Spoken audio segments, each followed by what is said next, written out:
Welcome back to Investing Talk Podcast. Today we're looking at Sidus space. As usual, before we start, subscribe, like, and comment to this video to support the show. And if there's a specific company you want us to look into, leave it in the comments below. So let's get into the analysis. We're looking at a really interesting company today, Sidus space. It's a micro cap, and it sits right at this very exciting but also very volatile intersection of space and defense. And that volatility is exactly why we're talking about them. Exactly. The timing is key. They just went through this really chaotic period, all driven by a huge contract win. Yeah. And it creates this classic investment scenario. You've got this massive long-term potential set against some really intense short-term risk. Right. This isn't just another space stock. It feels like they're trying to make a big leap from a small niche player to, a serious vetted defense supplier. But before we get to the big contracts, we have to look at the numbers. What's the foundation here? What do their financials actually look like right now? Okay, so first things first. You have to remember they are deep in a growth phase. So we expect to see red ink on the page. For Q2 2025, their revenue was $1.26 million. Now, that's a slight increase year over year, but it's not spectacular. It puts their annual run rate somewhere around $3.62 million. Okay, so small top line. Very. And crucially, they are not profitable, not even close. They posted a net loss of $5.6 million in Q2. Wow, okay. A $5.6 million loss on $1.26 million in revenue. That is a huge gap. Why?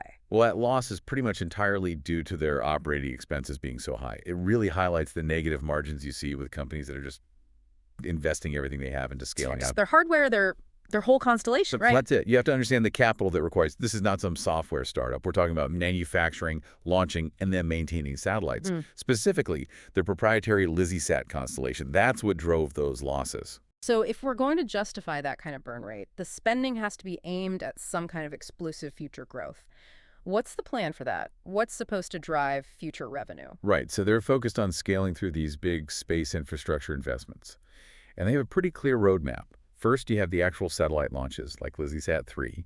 That's a tangible event. It's on the calendar for the first quarter of 2026. Okay, so a near-term catalyst? Yes. And second, they're developing their own hardware.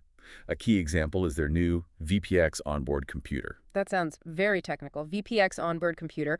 Why does a piece of hardware like that actually matter? What's proprietary about it? So what makes it proprietary is its integration.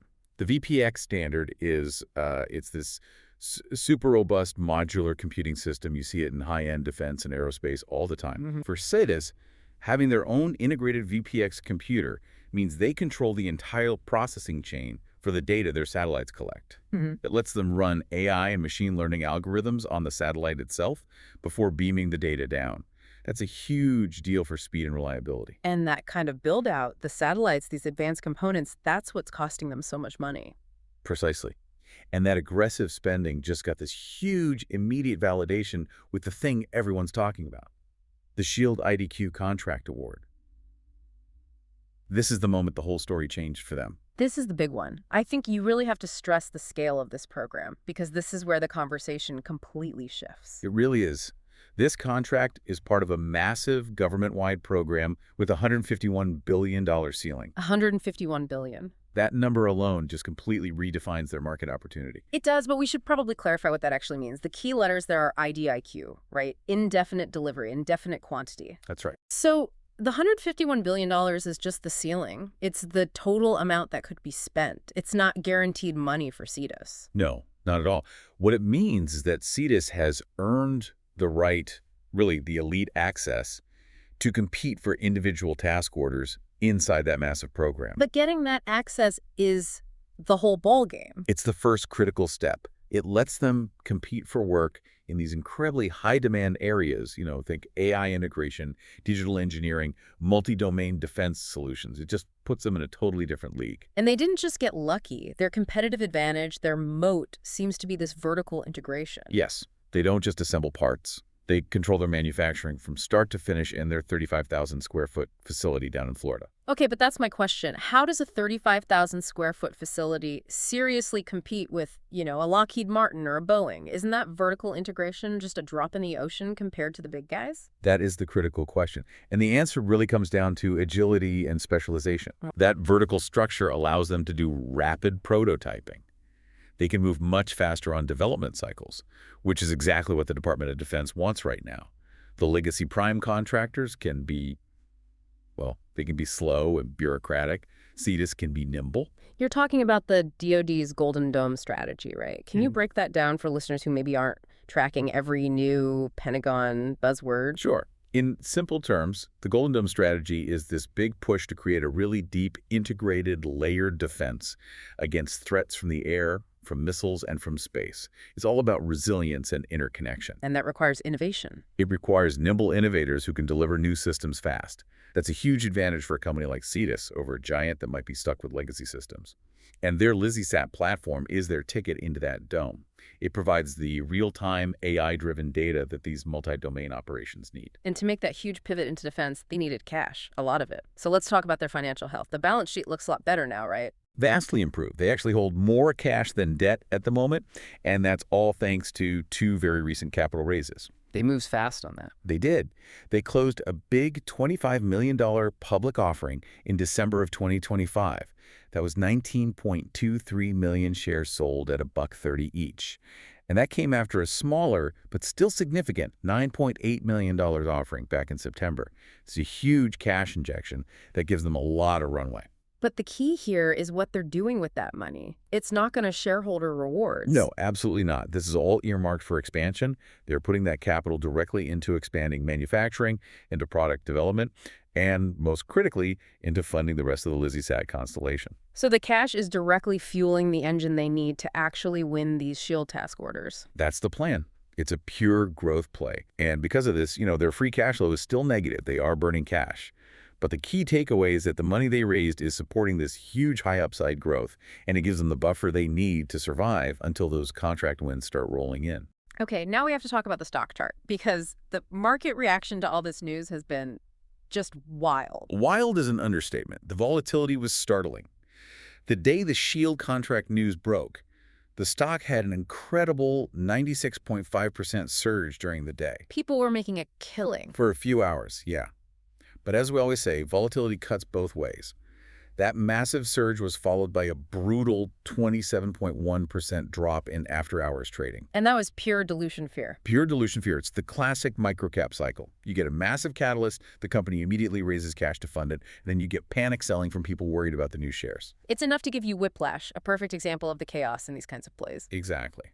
But if we look at where things stand now, in late December, we saw a pre-market surge of over 30% to $2.87. That suggests the market is maybe digesting the dilution and starting to form a base. The optimism is returning. This is where those technical levels become so important for investors to watch. Analysts are looking really closely at that $1.30 offering price. Why that number specifically? Because that's the price where institutions put in $25 million. If the stock can hold decisively above that level, it's seen as a very bullish sign. It shows the market has more confidence than the big money that just got in. And after that big dip, it did start to recover. It did. The stock entered what looks like an accumulation phase, and it posted a solid 12.62% weekly gain, all tied to that contract news. And if you look at momentum indicators, the trend is generally constructive. The RSI is likely rebounding from being oversold. The relative strength index. Right. And there's also potential for a mass ED crossover, which is often a technical signal that bullish momentum is building. Okay, but let's stay balanced. We have to talk about the bear case. What are the top risks here? Well, the two biggest risks are tied directly to the news we've been discussing. First, and most obviously, is that share dilution. Right. The market priced a lot of that in with that 27% drop, but it's still a risk. If market sentiment sours, that pressure could easily come back. And the second risk? Execution. This one is huge. That $151 billion contract ceiling is fantastic, but, and this is a big but, no funds are actually obligated yet.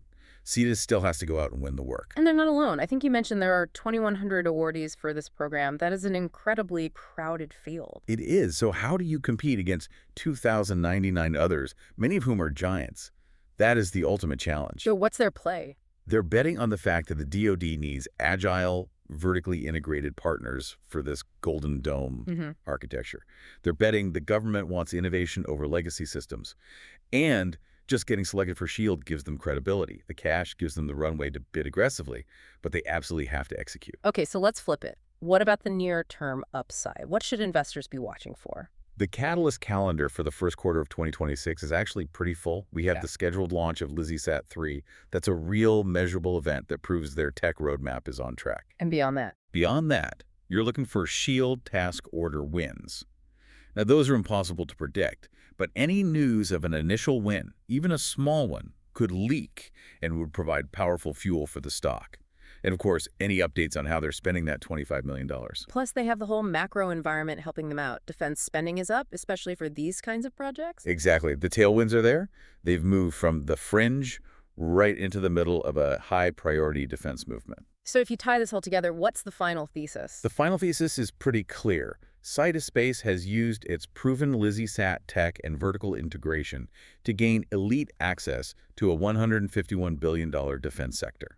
That is the engine for multi-year growth. And the cash raise gives them the fuel for that engine without taking on a bunch of debt. Right. Our takeaway is that the fear over the short-term dilution, while it was painful, is likely temporary when you weigh it against this massive multi-year revenue opportunity from defense contracts. So for you, the investor, it really raises the question of your timeline, right?